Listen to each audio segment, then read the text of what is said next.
Avec l'arrivée en force des médias numériques depuis plusieurs années, est-ce que les médias traditionnels sont en péril? Aujourd'hui, on reçoit Yannick Lévesque et Dr Sylvain Guimond pour nous en parler. Vous êtes sur Mélène TV.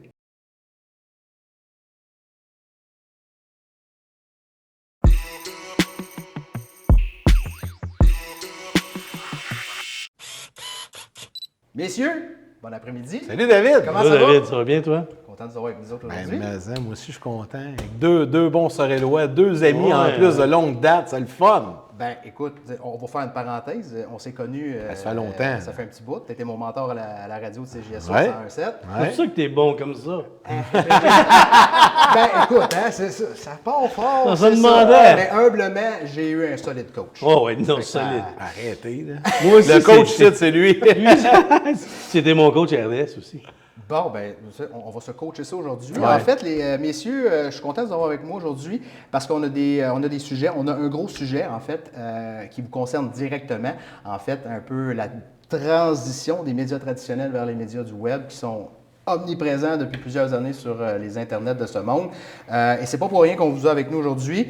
Yannick, qui est présentement encore à RDS.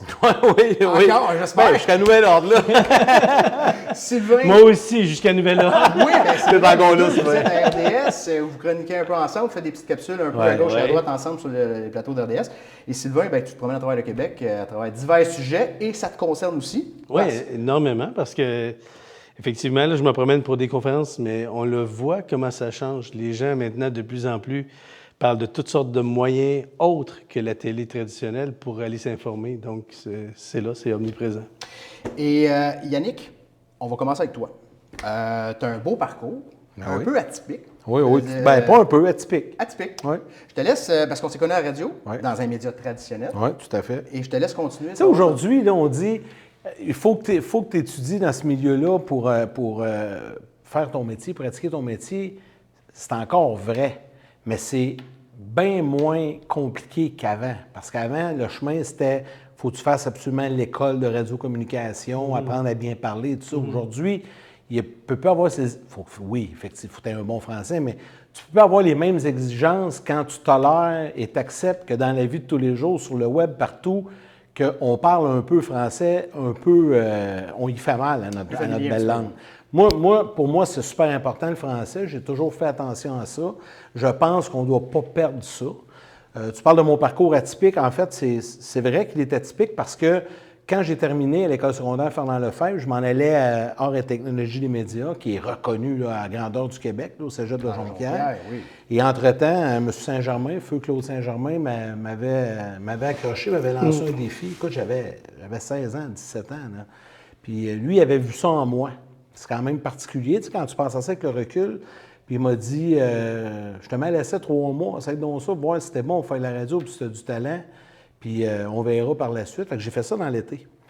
Même, je te dirais, fin avril, là, j'ai commencé. Écoute, un mois après, ils m'ont offert un emploi à temps plein à CGSO sur le show du matin. Ça a été l'histoire d'amour.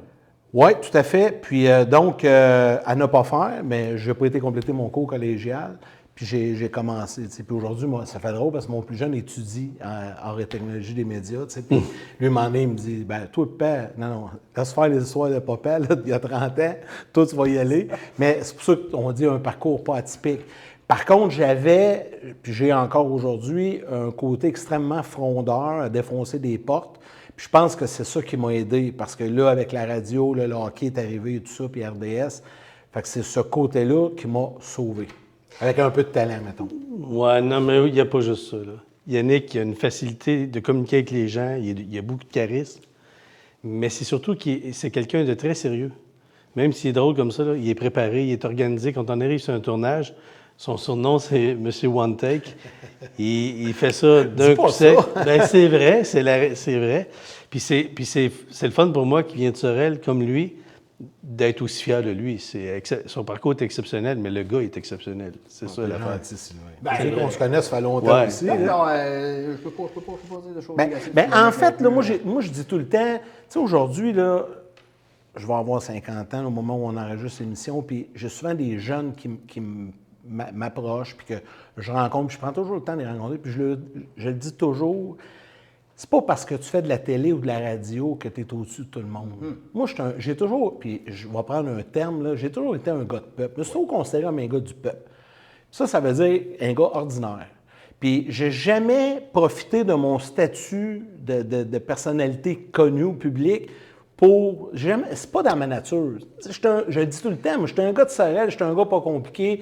J'aime avoir du fun, j'aime avoir du plaisir.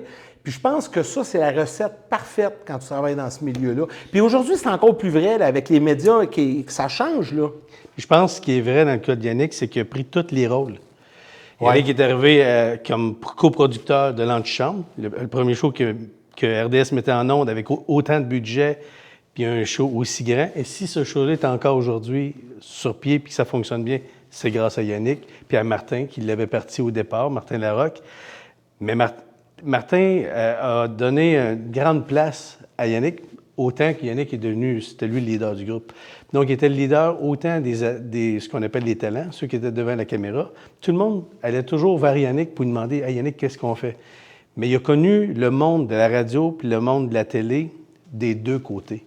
Puis c'est ça, la plus grande force que Yannick a eue. C'est qu'il est capable de comprendre autant les caméramans, les gens qui sont dans la régie, que comprendre les talents qui sont sur le plateau. Parce que nous, au fond, on ne fait pas grand-chose. On arrive là, puis tout est déjà organisé pour nous, mais il y a des gens derrière. Vous n'avez aucune idée comment un show, ça prend énormément de gens, des techniciens, des techniciennes, les maquilleuses, tout le monde. Lui, il rentre à RDS, là. Le monde, ils font la vague quand il arrive. Arrête donc. Non, mais je dis mais c'est vrai, t'es aimé, Yannick. Oui, puis c'est correct, mais c'est pas correct. Mais c'est ma la personnalité. base. Oui, mais c'est pour ça que tu réussis aussi. Bien, probablement, tu es super gentil. Mais le meilleur conseil, moi, que je donne à ceux qui veulent faire de la télé ou de la radio, mais surtout de la télé, là, peu importe si un jour tu vas être devant la caméra, tu vas faire de la télé, moi, je dis à tout le monde, fais de la radio avant. Passe par la radio. Pourquoi? Tu vas me dire, c'est deux médiums totalement différents, puis c'est vrai. Tu sais, tu peux aller faire de la radio avec une casquette, la barbe pas faite, le matin, arriver 5 minutes avant le show, personne ne va te savoir. En télé, ça ne marche pas comme ça. Mais il n'est pas là mon point. Moi, la radio m'a permis de développer mon ad-lib. Ouais. C'est-à-dire qu'il arrive quelque chose en radio, il arrive, tu sais, à l'époque, j'étais à CGSO aussi, il arrive un accident, peu importe. Il y a du temps à combler. Tu t'en vas couvrir l'événement, puis là, quand tu rentres en ondes, il faut que tu te débrouilles. Puis si t'es pas bon, ça passera pas. Fait que faut que tu t'arranges pour être bon. Mais ça m'a énormément aidé. Quand je suis arrivé en télé, peu importe, parce que c'est beaucoup plus... La nervosité est beaucoup plus grande en télé parce que là, tu as toute une équipe derrière les caméras, tu as les spotlights, tu as tout sur toi, puis c'est toi qui es en avant, puis il faut pas que tu te trompes. Mais moi, mes années de radio m'ont énormément aidé, puis c'est le meilleur conseil que je peux donner aux plus jeunes qui veulent faire de la télé, en nouvelles ou peu importe, en animation, passer par la radio. Toucher à la radio, c'est la plus belle école pour apprendre le métier. Oui, exact. On développe une certaine... Ce qui est drôle dans ce qu'on s'est dit au début de l'émission, c'est qu'on s'est dit, est-ce que les médias traditionnels vont quitter? Bien, les gens, lorsque la télé est arrivée, tout le monde croyait que la radio serait terminée. Tout le monde a cru ça, là. Puis, au contraire, la radio a pris sa place. Je pense que la télé va prendre sa place, puis elle va garder une place différente.